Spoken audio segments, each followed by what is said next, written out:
Bonjour à tous, on savait que Ursula von der Leyen, l'Union européenne, nous poussait à la guerre, mais maintenant elle nous explique exactement à quoi ça va ressembler. Faites des stocks chez vous, y compris de nourriture, de produits de première nécessité pour 72 heures. Nous allons créer une CIA européenne pour avoir des espions, y compris contre vous. Nous allons censurer, contrôler vos messageries privées, pas que les réseaux sociaux. Et puis on fera de la propagande dès l'école pour les enfants. Et puis vous allez vivre en situation de crise permanente, guerre, pandémie ou climat, au choix. Voilà ce que contient un rapport qu'a commandé Ursula von der Leyen, qu'elle vient de se faire remettre et avec lequel elle dit qu'elle est parfaitement d'accord qu'il y a des mesures complètement dingues sur la préparation d'un véritable plan de guerre. Je vais vous le détailler de manière très concrète dans cette vidéo, très sourcée, je pense que vous allez apprendre beaucoup de choses. Merci, je pense peut-être plus que jamais de partager cette vidéo parce qu'il faut que les gens, nos compatriotes, ouvrent les yeux sur ce qu'est l'Union européenne, sur sa folie guerrière, avec évidemment, vous allez le voir, l'idée d'aller vers une armée européenne, et puis même en coopération, évidemment, renforcée avec l'OTAN, parce que ce serait évidemment sous soumission de l'État profond américain. On va voir tout cela. Face à ça, vous savez, on n'en est plus à l'ère du blabla et des parlottes, on en est à l'ère de se barrer de là le plus vite possible pour nos intérêts nationaux et pour la paix en France et la paix dans le monde, à l'heure du Frexit, donc la sortie de la France de l'Union européenne, notre indépendance, notre liberté, notre souveraineté de peuple, ça n'est pas rien, et c'est la paix. Merci donc de partager la vidéo, pour ça de vous abonner ou réabonner à cette chaîne YouTube. Vous êtes nombreux à le faire en ce moment, c'est facile, c'est un petit clic gratuit sur s'abonner en dessous. Profitez-en d'ailleurs une fois que vous êtes abonné à la chaîne, pour appuyer sur la petite cloche à côté, comme ça vous êtes notifié automatiquement dès qu'il y a une nouvelle vidéo qui sort sur la chaîne. C'est pratique pour vous aussi. Je rappelle que plus vous êtes abonné à la chaîne, plus on lutte contre l'invisibilisation organisée, plus qui frappe certaines chaînes depuis quelques semaines. J'espère que ça va commencer à se calmer, mais surtout plus on aide à une meilleure diffusion des vidéos qui vont toucher les gens, qui vont nous découvrir. Donc, merci à vous, l'abonnement pour vous c'est un clic gratuit, mais pour la chaîne et tout ce travail c'est énorme, absolument énorme. Bien évidemment, vous avez toujours en lien sous la vidéo en description la pétition si vous soutenez l'action contre le système Bill Gates. N'hésitez pas à le dire en signant, en relayant et également en nous rejoignant, en soutenant le mouvement par une adhésion, une réadhésion si vous n'êtes plus à jour, une nouvelle adhésion, bienvenue, ou par un don au mouvement si vous le pouvez, pour nous aider à faire tout ça parce qu'on n'a pas un centime d'autres modes de financement, ni par les banques, ni de subventions quelconques, rien du tout. Or on fait et on ne lâchera pas. Vous pouvez donc adhérer, réadhérer dès maintenant et vous êtes les bienvenus. Et vous rejoignez le plus grand mouvement souverainiste et de résistance de France pour la paix notamment, et pour le Frexit, pour la liberté. Pour le faire, c'est le premier lien sous la vidéo en description. Vous pouvez faire un don au mouvement dès maintenant par le deuxième lien sous la vidéo en description. Adhésion, réadhésion, don, les liens sont sinon sur notre site, les-patriotes.fr. Je rappelle que pour vous, c'est défiscalisé aux 2/3. Vous mettez 60 €, ça enlève 40 € de vos impôts. Vous mettez 6 000, ça enlève 4 000. Vous mettez 600, ça enlève 400. Vous mettez 6 €, ça enlève 4 €. Vous mettez 20 €, ça enlève 13,30 €, etc. Bravo aux donateurs, aux réadhérents, bienvenue. Aux nouveaux adhérents patriotes. On y va. L'Europe en guerre, Ursula von der Leyen balance son plan fou. J'y vais tout de suite. Le rapport officiel a été présenté à la présidente de la Commission européenne le 30 octobre. Son titre officiel, plus sûr ensemble, renforcer la préparation civile et militaire de l'Europe. Il fait 165 pages, disponible qu'en anglais, je l'ai lu. Oui, j'ai fait cet effort parce que c'est parfois très pénible. Il avait été commandé le 20 mars dernier par Ursula von der Leyen, qui avait demandé à son conseiller spécial, rien que ça, Sauli Niinisto, qui est l'ancien président de Finlande, eh bien, d'écrire un rapport sur le sujet. Vous savez, des pays... la Finlande, c'est un des pays qui vient de rejoindre l'OTAN. Ce sont des pays qui sont très historiquement, hystériquement anti-russes. Et donc, on est vraiment sur quelque chose là qui est... Elle n'a pas commandé ce rapport à n'importe qui. Elle sait à qui elle a donné le rapport. C'est déjà, si vous voulez, une indication. Alors, la préface s'appelle « Préparer l'Europe à un monde plus dangereux ». Alors, l'idée vraiment qui sous-tend tout, et on le comprend en lisant cette préface, c'est très important. Ça, il faut bien l'avoir en tête. Pour eux, dans l'esprit de Ursula von der Leyen, de ces gens-là, des euromondialistes, les crises ne sont pas, je cite leurs termes, isolées ou transitoires. Non, elles sont la nouvelle normalité. On sera tout le temps en crise. D'ailleurs, vous avez vu depuis 4 ans, ils veulent qu'on soit tout le temps en crise. Soit le Covid, soit l'énergie, soit la guerre, enfin voilà, le climat. Bon. Alors, Ursula von der Leyen, d'ailleurs, Euractiv l'a rapporté dans un article du 31 octobre, a déclaré lors de la remise du rapport qu'elle était parfaitement d'accord. Je vais vous lire ce qu'elle a déclaré d'après l'article. Ces dernières années, nos existences ont été secouées par une pandémie. La guerre a fait son retour sur le sol européen et les phénomènes météorologiques extrêmes sont devenus monnaie courante, sous l'effet du changement climatique. Là, on ne s'embarrasse pas de rigueur scientifique, on assène, a déclaré la présidente de la Commission européenne, Ursula von der Leyen, lors de la présentation des conclusions du rapport. L'Europe prend conscience, ajoute-t-elle, que ces crises ne sont ni des cas isolés, ni des situations transitoires, mais plutôt le reflet de failles plus profondes, de bouleversements géopolitiques, climatiques et technologiques majeurs. Face à ces changements, nous nous sommes contentés de réagir, mais nous devons faire davantage encore.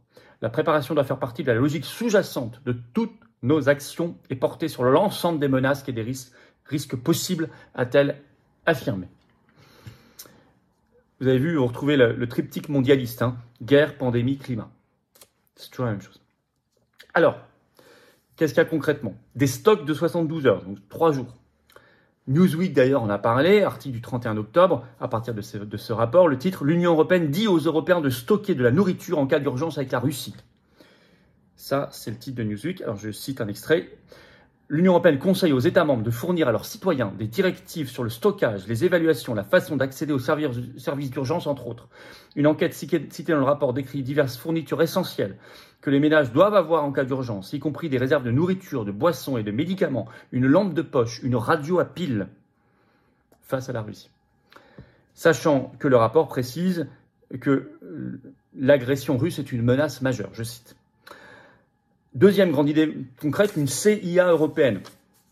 Vous savez, l'agence de renseignement américaine, la CIA, la fameuse CIA.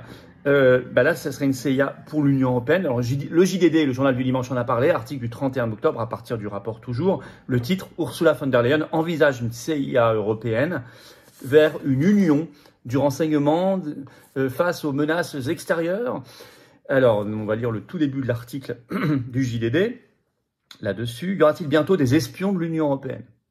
C'est en tout cas ce que préconise Sauli Niinisto dans son rapport publié ce 30 octobre, sollicité en mars dernier par Ursula von der Leyen afin d'évaluer la préparation militaire en Europe.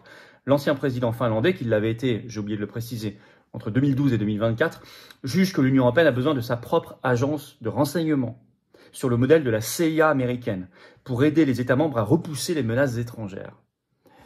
Le modèle, c'est même et il le cite dans le rapport, les Five Eyes. Vous connaissez les Five Eyes, c'est l'accord permanent dans le renseignement entre 5 pays dans le monde, États-Unis, Royaume-Uni, Australie, Canada et Nouvelle-Zélande. Chapeauté par les Américains, bien sûr, et les Britanniques jouent un rôle important aussi. Et là, il le cite, alors, je cite le JDD. Certains pays occidentaux partagent déjà des informations entre eux grâce aux Five Eyes. Alors, les autres pays partagent aussi des informations. Les services de renseignement français partagent, Dieu merci, des informations, en donnent et en reçoivent avec d'autres services de renseignement. Ça, c'est pour faire son travail, tout simplement. Mais là, on est sur autre chose. Là, on est sur vraiment une fusion, quasiment, des services de renseignement. Un réseau, donc les Five Eyes, qui relie les agences des renseignements des États-Unis, de l'Australie, du Canada, de la Nouvelle-Zélande et du Royaume-Uni. Un modèle dont pourrait s'inspirer Bruxelles, afin de bâtir sa propre structure. Nous devons nous faire confiance, martèle Sauli Niinisto, qui propose également de créer une loi européenne sur la préparation au conflit afin d'établir des principes, des normes et des objectifs communs. Alors, le JDD précise que ce sont, je cite, des pistes d'amélioration bien accueillies par Ursula von der Leyen. C'est très très dangereux une CIA européenne. La CIA tout court américaine est déjà très dangereuse, on en parle souvent ici. D'abord, ça veut dire s'il y a un service de renseignement européen, il y a moins de souveraineté nationale encore. Bon, des GSE en France, etc. Ça donne un pouvoir exorbitant à l'Union européenne, qui pourrait avoir donc, c'est précisé, ses propres espions, y compris clandestins, y compris pour mener des opérations clandestines, et pas que contre des grands méchants. Ça peut être simplement aussi, par exemple, on peut imaginer des mouvements frexiteurs, des mouvements résistants anti-pass, des mouvements résistants anti-guerre, des mouvements anti-OTAN, des mouvements anti-OMS, des mouvements qui, par exemple, s'intéresseraient un peu au Pfizer-Gate ou au System Gates, et on pourrait utiliser la CIA européenne. Et vous voyez vers quelle dérive déliante, dangereuse, totalitaire nous irions.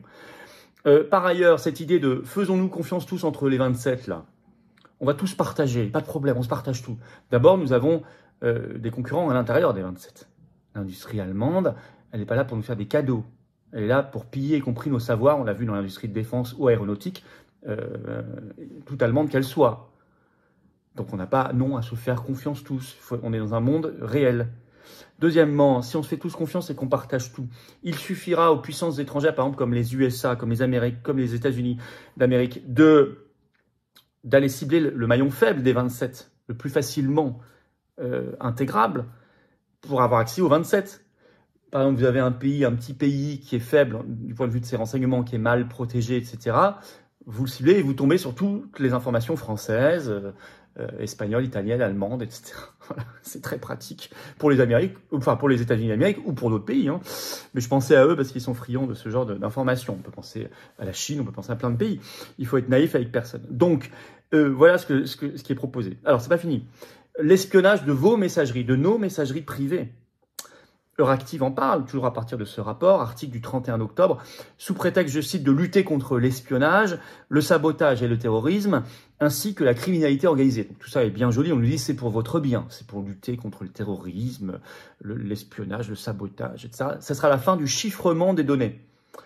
Alors, chiffrement des données, par exemple, c'est utilisé par des messageries pour style, je sais pas, Signal, qui permettent la confidentialité des échanges. Bon. Alors, je vais citer un extrait d'Euractiv. L'accès aux données chiffrées est un sujet délicat en Europe. En effet, le chiffrement puissant dit de bout en bout, fourni par des services très répandus, tels que WhatsApp et Signal, complexifie le travail de la police et des services de renseignement amenés à poursuivre des individus qui recourent au chiffrement pour commettre des délits graves. Donc ça, c'est ce qu'on vend à l'opinion publique. On dit c'est pour attaquer les méchants, c'est pour les attraper. Mais les entreprises technologiques et les défenseurs de la vie privée, je cite toujours, affirment qu'il n'est pas possible de donner accès aux données chiffrées des criminels sans réduire le chiffrement pour toutes les autres personnes. Par exemple, ils affirment que les portes dérobées, qui permettent aux fournisseurs de services de déchiffrer les informations sur demande, de la police ou des services de renseignement par exemple, pourraient être exploitées par des pirates informatiques. Nous n'utilisons pas de portes dérobées, a insisté Saolini Isto à Bruxelles, tout en refusant de préciser comment les données chiffrées devraient donc être rendues accessibles. Il dit qu'il faut les rendre accessibles, mais je ne vais pas utiliser les portes dérobées parce que c'est mauvais pour la vie privée. Oui, mais tu vas faire comment? Et ça, il ne répond pas. Il va faire ça, il va utiliser les portes dérobées. C'est en tout cas l'objectif de ce qu'il préconise. Il n'y a pas que ça, ils veulent faire de la propagande à l'école. Le Point en a parlé dans un article sur ça, le 1er novembre. Je vais citer un petit extrait. Le rapport préconise l'intégration systématique de modules sur la préparation aux crises dans les programmes scolaires, incluant la cybersécurité, l'éducation aux médias et la résilience face à la désinformation. Ça, c'est pour les gamins à l'école. Hein. L'éducation aux médias et la résilience face à la désinformation. Donc ça, c'est pour leur mettre de la bonne propagande dans la tête dès le plus jeune âge.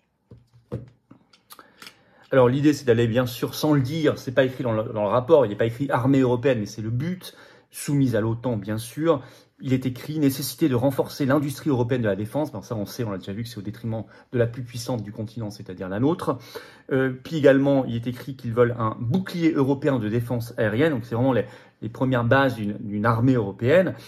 Et le rapport, je cite, appelle à une coopération plus étroite entre l'Union européenne et l'OTAN, évidemment. D'ailleurs, ce clou a été enfoncé par un tweet sur son compte X ce 29 octobre par Ursula von der Leyen, qui le même jour a rencontré Mark Rutte, le nouveau secrétaire général de l'OTAN, et elle écrit dans son tweet qu'elle annonce une coopération renforcée avec l'OTAN, un partenariat étroit et stratégique. Ok.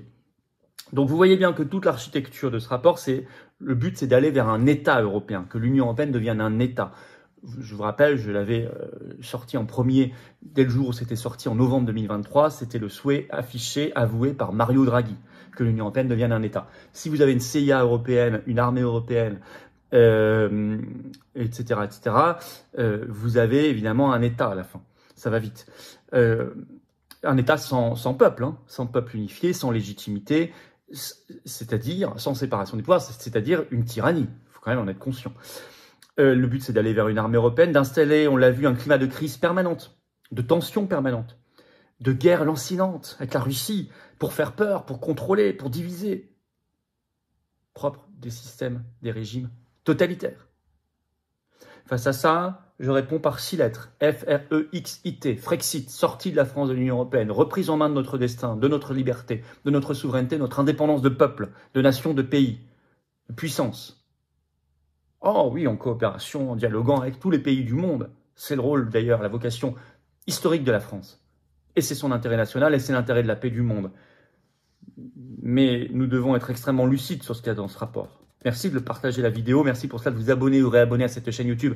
Il suffit de cliquer en dessous sur s'abonner. C'est un petit clic gratuit pour vous. Vous êtes abonné à la chaîne. Et hop, les vidéos, grâce à votre abonnement, votre petit clic circulent mieux, sont mieux recommandées par YouTube, par les algorithmes. Merci et bravo à vous, bien évidemment. Et je vous attends. Voilà. Vous voulez la paix? Vous voulez pas la guerre? Cet état d'esprit de tension et de guerre permanente? Vous voulez la France libre et non pas l'Union européenne? Et non pas l'OTAN? Vous voulez votre liberté de peuple pour vous et vos enfants, vos petits-enfants? Ben venez maintenant. On construit rien tout seul, on construit tout ensemble. Vous êtes les bienvenus. Vous êtes les bienvenus dans le plus grand mouvement souverainiste et de résistance de France qu'on fait avec vous et grâce à vous, les patriotes. J'ai l'honneur de présider. On est en métropole, outre-mer, à l'étranger, on est partout. Alors rejoignez-nous partout. Vous pouvez adhérer et réadhérer dès maintenant par le premier lien sous la vidéo en description. Ce lien, je l'ai mis également en commentaire épinglé, une petite fiche sur l'écran maintenant et dans quelques secondes, un lien sur l'écran. Vous choisissez. Vous pouvez faire un don au mouvement par le deuxième lien sous la vidéo en description. Ça nous permet de faire des actions. On a beaucoup sur le feu là qui arrivent. Des manifs, des actions judiciaires, contre plusieurs personnes, enfin des gros bonnets du système, hein. Les probables législatives, enfin possibles législatives anticipées, en tout cas les municipales en 2026, les affiches, la track, il y a le nouveau track national qui est en train d'arriver partout en France, etc., etc. Mais bon, on a fait les assises de la souveraineté, les universités d'éducation populaire partout en France. La prochaine, ce sera tout fin novembre ou début décembre, j'en parlerai bientôt. Soyez là, voilà. Tout ça, c'est défiscalisé aux 2/3 de vos impôts. Comment on fait pour adhérer, réadhérer et donner? Sinon, les liens sont sur les-patriotes.fr. Voilà. Bravo aux donateurs et aux réadhérents. Bienvenue aux nouveaux adhérents patriotes. Vive la France!